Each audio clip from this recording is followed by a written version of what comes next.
हमारा चल रहा था चैप्टर नंबर 4 11th क्लास अर्थशास्त्र, आंकड़ों का प्रस्तुतिकरण। इसके बारे में हम पढ़ चुके थे कि सारणियन क्या होता है, आंकड़ों का प्रस्तुतिकरण किस प्रकार से होता है, सारणियन किस प्रकार से होता है और सारणियन के जो मुख्य भाग होते हैं वो क्या क्या होते हैं। ठीक है, आज हम पढ़ेंगे कि आंकड़ों की आरेखी विधि। ठीक है, आरेखी विधि के अंतर्गत हम देखेंगे आंकड़ों की आरेखी विधि में हम क्या करते हैं, डाटा का रिप्रेजेंटेशन करते हैं किसी ग्राफिकल एनालिसिस के माध्यम से। ठीक है, ये विधि अंकगणितीय विधि की तुलना में जो हमने डाटा कल पढ़े थे, पिछले वीडियो में पढ़े थे, उस विधि की तुलना में सरल है। उसमें सारे डेटा को देखना होता है, अंकों के माध्यम से उनको प्रदर्शित किया जाता है, जबकि इसको चित्र के माध्यम से प्रदर्शित किया जाता है, तो इस समझने में थोड़ी आसान होती है, पर इसकी शुद्धता उस पहले वाले टेबल हम जो सारणीय विधि से करते हैं उसकी तुलना में थोड़ी कम होती है। ठीक है, अब आरेखीय जो विधि, आपका जो आरेखीय जो प्रस्तुतिकरण है, आरेखीय प्रस्तुतिकरण 3 प्रकार से किया जाता है। पहला ज्यामितीय आरेख, दूसरा बारंबारता आरेख और तीसरा अंकगणितीय रैखिक आरेख। अब पढ़ेंगे कि ज्यामितीय आरेख, बारंबारता आरेख और अंकगणितीय रैखिक आरेख होता क्या है। ठीक है, सबसे पहले आप हेडिंग डालोगे ज्यामितीय आरेख।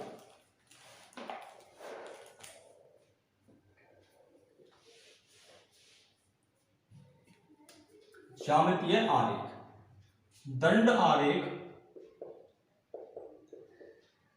और दंड आरेख और वृत्त आरेख, वृत्त आरेख इसके अंतर्गत आते हैं। जब हम किसी आरेख को वृत्त आरेख या दंड आरेख के रूप में व्यक्त करते हैं तो ये हमारा होता है ज्यामितीय आरेख।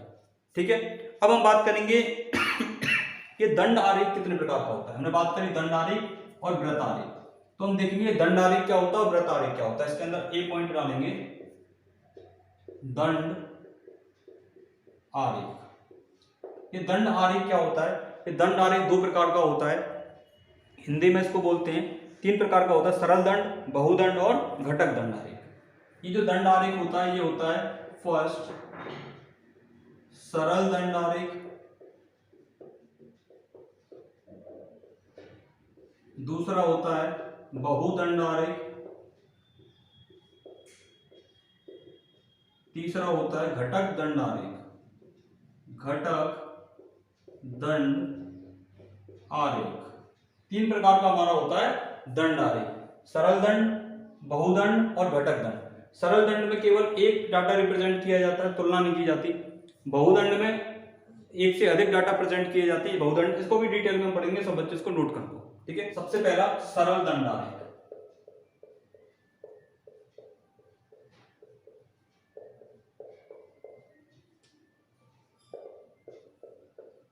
समान अंतराल वाले या समान विस्तार वाले आयताकार, समान अंतराल वाले व समान विस्तार वाले आयताकार दंडों का एक समूह, दंडों का एक समूह जो प्रत्येक श्रेणी वर्ग को दर्शाता है। इस दंड की ऊंचाई, इस दंड की ऊंचाई या लंबाई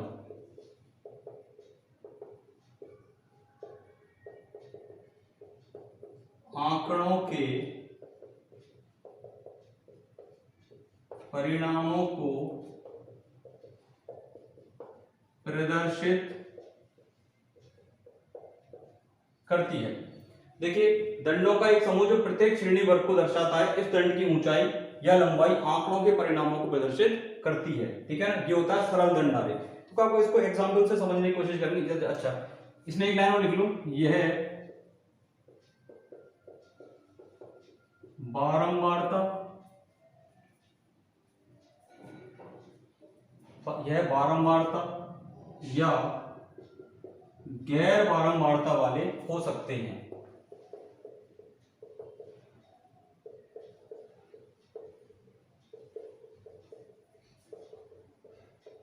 ये बारंबारता वाले और गैर बारंबारता वाले हो सकते हैं। समझने की कोशिश करेंगे इसको एग्जाम्पल से, फिर इसको लेंगे। इसका ये अपना मानो कोई ग्राफ है, ये होता क्या है इसके बारे में बात करेंगे। एक्स अक्ष और वाई अक्ष, ठीक है। मानो मैंने राजस्थान की जनसंख्या की बात कर रहा हूं, राजस्थान, यूपी, ठीक है, हरियाणा,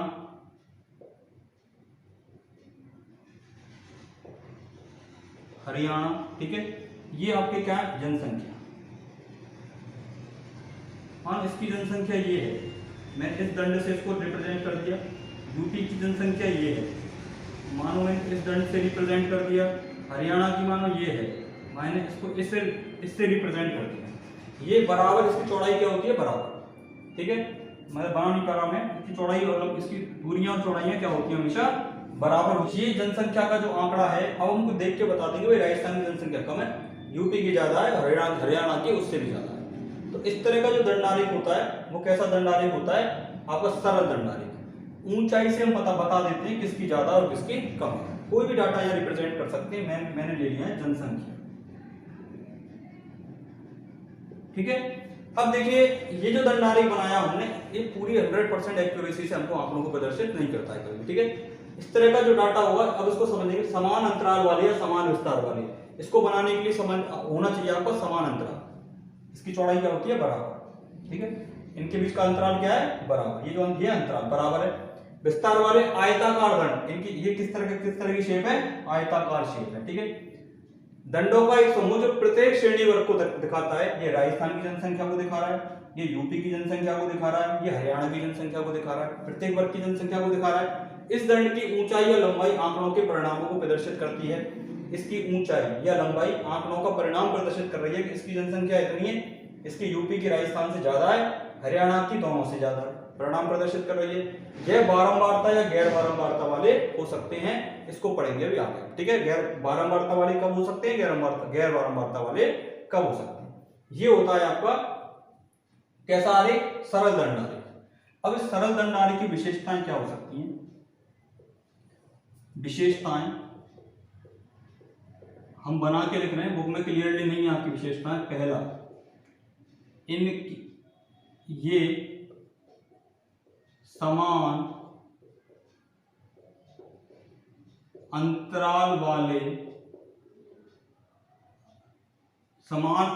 वाले श्रेणी वर्ग को प्रदर्शित करता है। इनके वर्ग अंतराल क्या होने चाहिए, बराबर होने चाहिए। सेकंड, ये बारंबारता वाले या गैर बारंबारता वाले हो सकते हैं। ये बारंबारता वाले भी हो सकते हैं और गैर बारंबारता वाले भी हो सकते हैं। तीसरा, इनकी ऊंचाई आंकड़ों के परिणामों को प्रदर्शित करती है। तो इसी डेफिनेशन से मैंने इसके विशेषताएं बनानी है, ठीक है। इनकी ऊंचाई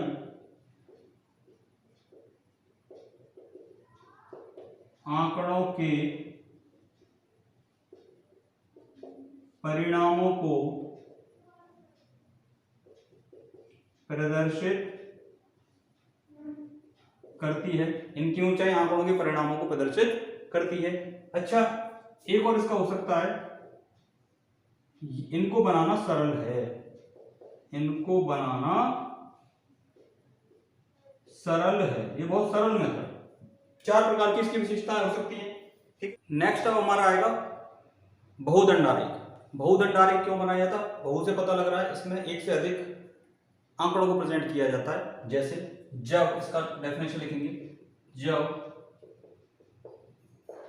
एक से अधिक आंकड़ा समुच्चय की, एक से अधिक आंकड़ों की तुलना करनी हो तो जो दंड आरेख बनाया जाता है, तो जो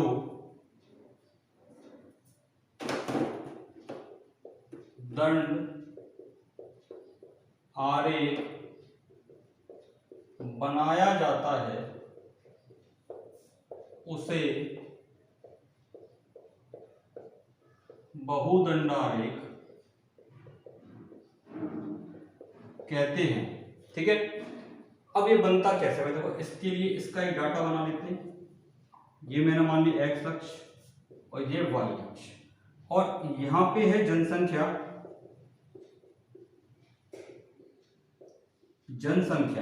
अब मैं जनसंख्या, पिछले में तो केवल जनसंख्या दिखाई, टोटल भाई राजस्थान कितनी, हरियाणा कितनी, यूपी कितनी। अब मैं बात करूंगा कि टोटल पॉपुलेशन में से महिलाएं कितनी और पुरुष कितने। ठीक है, इस तरह का मुझे अगर डाटा दिखाना हो तो देखो कैसे दिखेगा। ये आपका राजस्थान आरजे, ये आपका यूपी, ये आपका हिमाचल प्रदेश। इस तरह तीन डाटा मैं ले लेता हूँ, थोड़ा दूर दूर लेंगे, यूपी और इसका हिमाचल प्रदेश। देखो इसमें ये जो डाटा बताया मैंने, ये तो पुरुषों का डाटा है, मैंने इस तरह से इसको कर दिया, ये क्या है हमारे पुरुष। और मैंने मानो ये डाटा जो लिया वो लिया महिला। ठीक है, ये किसका हो गया, पूरा राजस्थान का। राजस्थान में मैंने देखा जनसंख्या में इतने पुरुष हैं और इतनी महिलाएं हैं। अब यूपी का ले लिया था, यूपी में मानो इतने मेरे पुरुष, और मानो मैंने ले लिया ये महिला। इस तरह से मानो मैंने एचपी का ले लिया, हरियाणा हिमाचल प्रदेश का, ये मेरे पुरुष, और मानो ये ले लिया, ये आपका क्या हुआ, महिला। तो इस तरह का जो दंडारेख बनाया जाएगा, ये दंडारेख क्या माना जाएगा, बहुदंडारेख। एक ही दंड पर मैंने महिलाएं पुरुष दिखा दिए, राजस्थान में कंपेयर कर दिया, भाई महिलाएं इतनी पुरुष इतने, यूपी का दिखा दिया महिला पुरुष, और एचपी का दिखा दिया महिला पुरुष। तो मैंने जनसंख्या के दो भाग कर दिए, महिला और पुरुष। दो चीजें मैंने रिप्रेजेंट करी, दो से ज्यादा भी कर सकते हैं, बच्चे भी दिखा सकते हैं, आपका वयस्क और अवयस्क भी दिखा सकते हैं, कुछ भी दिखा सकते हैं। तो इसका मतलब मैंने एक से ज्यादा डाटा अगर रिप्रेजेंट किया तो ये कैसा दंडारेख हुआ, बहुदंडारेख। ठीक है सर, आगे देखिए नेक्स्ट नंबर का हमारा आएगा घटक दंडारेख। इसको सब नोट कर लेना। ठीक है, नेक्स्ट हमारा आएगा घटक दंडारेख। घटक दंडारेख, इसमें आपको लिखना है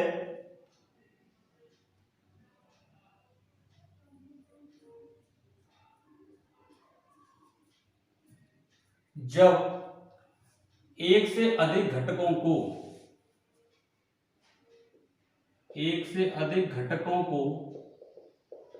एक ही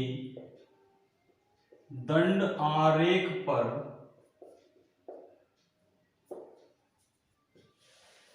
प्रदर्शित किया जाता है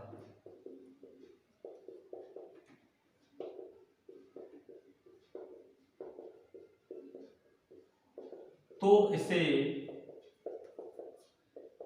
घटक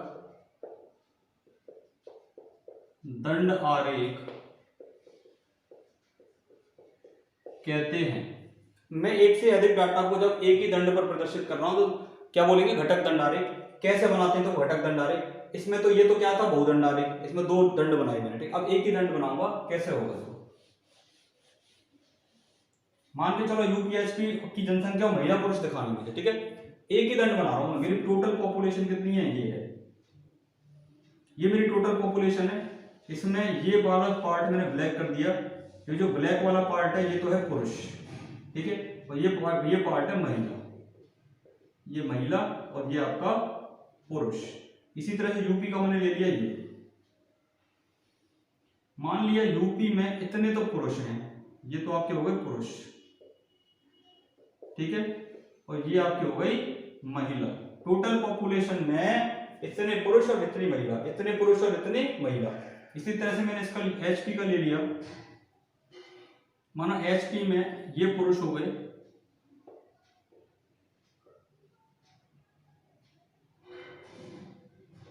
ठीक है, और ये आपकी महिला। अगर मैं इस तरह का दंड आरेख बनाता हूं, एक ही दंड है, एक ही दंड पर एक से अधिक घटक प्रदर्शित कर दिए, इतने पुरुष और इतने महिला, तो ये कैसा दंड आरेख माना जाएगा? ये घटक दंड आरेख माना जाएगा। ठीक है, फर्स्ट हमने पढ़ लिया दंड आरेख। दंड आरेख के तीनों हमने प्रकार पढ़ लिए। अब हम पढ़ेंगे वृत्त आरेख। वृत्त आरेख क्या होगा? दूसरे नंबर पे हम पढ़ेंगे वृत्त आरेख। यह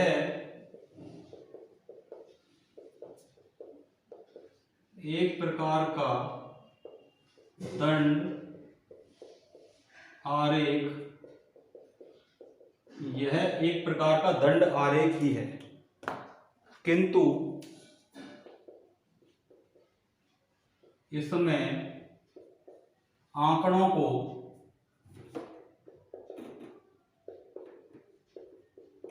दंड की बजाय दंड के स्थान पर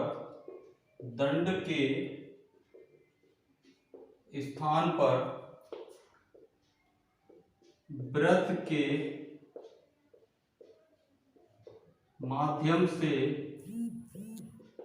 प्रदर्शित किया।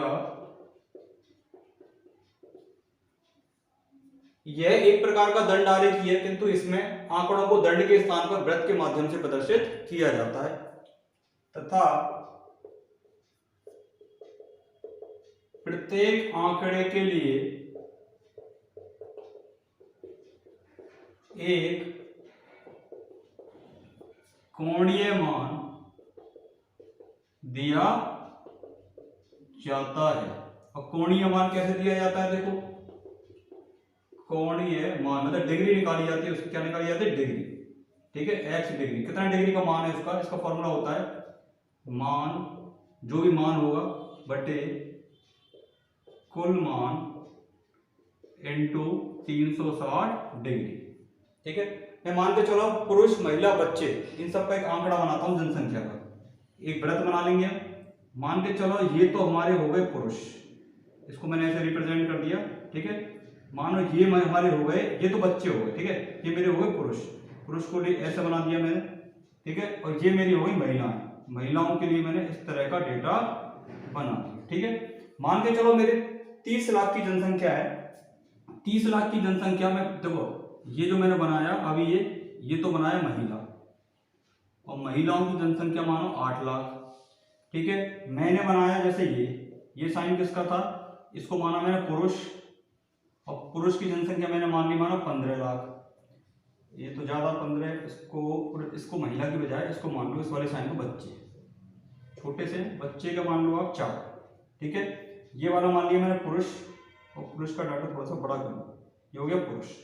पुरुष का मान लिया 15, और ये जो डाटा मैंने बनाया इसको मैंने मान लिया महिला, इसको मान लिया मैंने महिला। महिला मैंने मान ली महिला कितने हो गए? 11। या इसको 5 मान लो, या इसको 6 मान लो। ऐसा करो, इसको 6 मान लो, और इसको 18 मान लो, और इसको 18 की बजाय इसको मानो 15, और इसको मानो 9। ठीक है, मैंने डाटा मान लिया, इसको मान लिया बच्चे, इसको मान लिया महिला, इसको मान लिया पुरुष। इस तरह का जो मैंने डेटा माना, इस तरह का एक पाई चार्ट पर, इसको एक वर्ग पर मैंने प्रदर्शित किया, इसको हम बोलते हैं वृत्त आरेख। इसकी डिग्री कैसे देंगे? बच्चे की डिग्री देंगे 6 बटे टोटल कितना? इनका 30, मान बटे कुल मान कितना? 30 इंटू 360 डिग्री, 0 से 0 पर, इसका आएगा 72 डिग्री का कोण। क्लियर? इसका जब निकालूंगा तो 15 टोटल मान कितना? 30 इंटू 360, इसका आएगा 180 डिग्री का कोण। इसका मान लेंगे 9/30 इंटू 360, 108 डिग्री का कोण। इस तरह से इसके मान हमारे निकाले जाते हैं। एक वृत्त के ऊपर सारे डेटा मान लेते हैं, जो माना उसको लिख लेंगे, इनका मान डिग्री कैसे निकलेगा? मान बटे टोटल मान इंटू 360 डिग्री। इस तरह का जो रिप्रेजेंटेशन होता है, इसको हम बोलते हैं वृत्त आरेख। ठीक है, आज हमने सारे आरेखों के बारे में पढ़ा, बाकी नेक्स्ट वीडियो।